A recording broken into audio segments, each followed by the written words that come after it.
أعوذ بالله من الشيطان الرجيم بسم الله الرحمن الرحيم سبحانك لا علم لنا إلا ما علمتنا إنك أنت العليم الحكيم رب اشرح لي صدري ويسر لي أمري واحلل عقدة من لساني يفقهوا قولي رب زدني علما صدق الله العظيم ومن أظلم ممن منع مساجد الله أن يذكر فيها اسمه وسعى في خرابها أولئك ما كان لهم أن يدخلوها إلا خائفين لهم في الدنيا خزي ولهم في الآخرة عذاب عظيم۔ اس آیت کے اندر مسجد سے منع کرنا اور یعنی مسجد کی آبادی کو خراب کرنا اس کی طرف اشارہ ہے۔ آیت کا شان نزول کچھ اس طرح ہے کہ آپ صلی اللہ علیہ وسلم اپنے جان نثار صحابہ رضی اللہ تعالیٰ عنہ کے ساتھ جب مدینہ منورہ سے روانہ ہوئے، یہ فتح مکہ سے پہلے کا واقعہ ہے۔ حدیبیہ کے مقام پر آپ صلی اللہ علیہ وسلم اور جان نثار صحابہ رضی اللہ تعالیٰ عنہ کو روکا گیا، اور یعنی عمرہ کی ادائیگی کے لیے جو آپ صلی اللہ علیہ وسلم تشریف لے جا رہے تھے، عمرہ سے روکا گیا، اور یہاں پر کچھ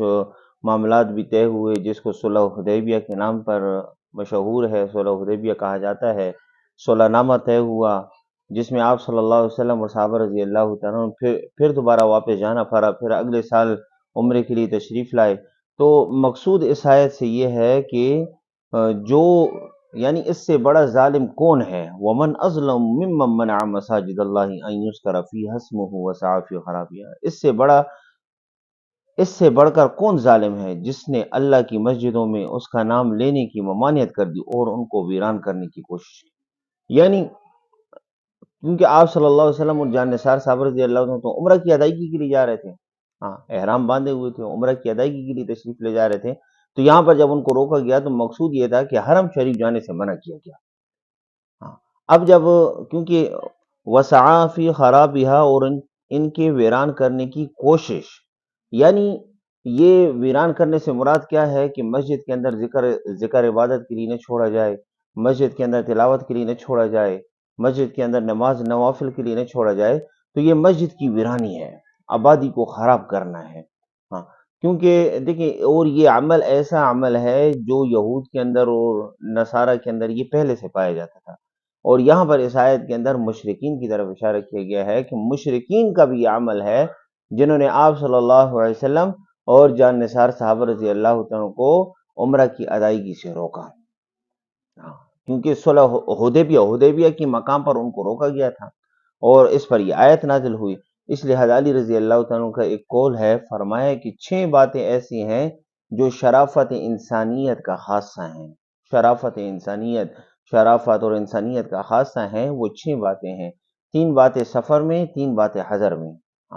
حضر کے یعنی مقام پر 3 باتیں کیا ہیں؟ پہلی بات یہ ہے کہ قرآن کی تلاوت کرنا، دوسری بات یہ ہے کہ مسجد کو آباد کرنا، اس میں ایک بات جو ہے مسجد کو آباد کرنا۔ تو قرآن کی تلاوت کرنا اور مسجد کو آباد کرنا، یہ مسجد کی آبادی جو ہے یہ بھی شرافت انسانیت کا خاصہ ہے، کہ اس سے انسانیت یعنی یہ ایک انسانی عمل ہے، انسانیت ہے، شرافت ہے کہ مسجد کی آبادی، جس طرح یہاں پر اس آیت کے اندر، اس روایت کے اندر جو حضرت علی رضی اللہ عنہ کی روایت ہے کہ جو شرافت و انسانیت کا خاصہ ہیں، اس میں 6 باتوں میں سے ایک بات مسجد کی آبادی ہے۔ تو یہاں پر مراد یہ ہے کہ ایسے لوگ یعنی مسجد کے اندر جو لوگ آ رہے ہیں قرآن کی تلاوت کرنے کے لیے یا ذکر اذکار کرنے کے لیے یا نوافل کرنے کے لیے، تو ان کی ساتھ مدد کیا ہے کہ ان کو مسجد کے اندر چھوڑا جائے، مسجد کی تلاوت، مسجد کی آبادی مراد اس سے یہ ہے۔ جس طرح ایک روایت کے اندر آتا ہے، ایک صحابی فرمایا کہ میں نے آپ صلی اللہ علیہ وسلم سے سنا کہ تم مسجد کو آباد کرو، کیونکہ اللہ کا عذاب جب آتا ہے تو مسجد کو آباد کرنے والوں سے وہ عذاب اٹھا لیا جاتا ہے، اور فرمایا کہ جو مسجد کو آباد کرتا ہے اللہ رب العزت اس کے گھر کو آباد کرتے ہیں۔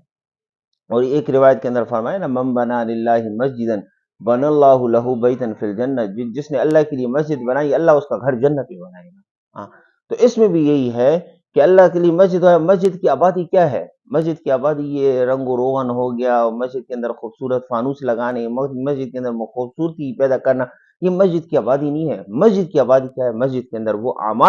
اعمال شروع کرنا جو اعمال آپ صلی اللہ علیہ وسلم کے ہیں۔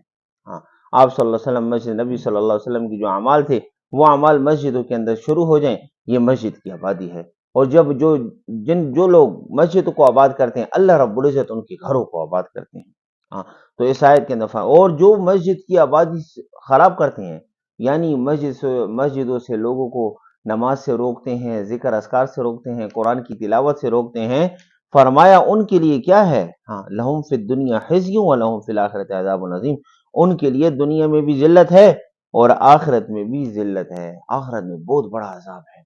تو مسجد کی آبادی انتہائی ضروری ہے، ہم کوشش کریں مسجد کو آباد کریں، ہماری مسجدیں آباد ہوں گی، اللہ رب العزت مسجد کی آبادی کی مسجد دعا کرتی ہے۔ ہاں، جب مسجد آباد ہوتی ہے نا جی، تو مسجد دعا کرتی ہے یا اللہ ان کے گھروں کو بھی آباد کر دے۔ ہاں، اور جب مسجد آباد نہیں ہوتی، مسجد ویران ہوتی ہے، تو مسجد پھر بد دعا کرتی ہے۔ ہاں، یا اللہ جس طرح میں ویران ہوں، یعنی مجھے ویران کیا گیا، یا اللہ ان کے گھروں کو بھی ویران کر دے۔ پریشانیاں، مصیبتیں، جس طرح ایک جگہ آتے ہیں نا، آپ صلی اللہ علیہ وسلم نے فرمایا اگر تم اللہ سے محبت کرنا چاہتے ہو تمہیں چاہیے کہ تم مجھ سے محبت کرو، اور اگر تم مجھ سے محبت کرنا چاہتے ہو تمہیں چاہیے کہ تم میرے صحابہ سے محبت کرو، اگر تم میرے صحابہ سے محبت کرنا چاہتے ہو تمہیں چاہیے کہ تم قرآن سے محبت کرو، اور اگر تم قرآن سے محبت کرنا چاہتے ہو تمہیں چاہیے کہ تم مسجد سے محبت کرو۔ گویا کہ مسجد کی محبت یہ قرآن کی محبت کا ذریعہ، قرآن کی محبت یہ آپ حضرات صحابہ رضی اللہ تعالیٰ کی محبت کا ذریعہ، اور حضرات صحابہ رضی اللہ عنہ کی محبت یہ آپ صلی اللہ علیہ وسلم کی محبت کا ذریعہ، اور آپ صلی اللہ علیہ وسلم کی محبت یہ اللہ کی محبت کا ذریعہ۔ تو اللہ سے دعا ہے کہ اللہ رب العزت ہمیں مسجد کے ساتھ محبت نصیب فرمائے۔ وما علینا الا البلاغ۔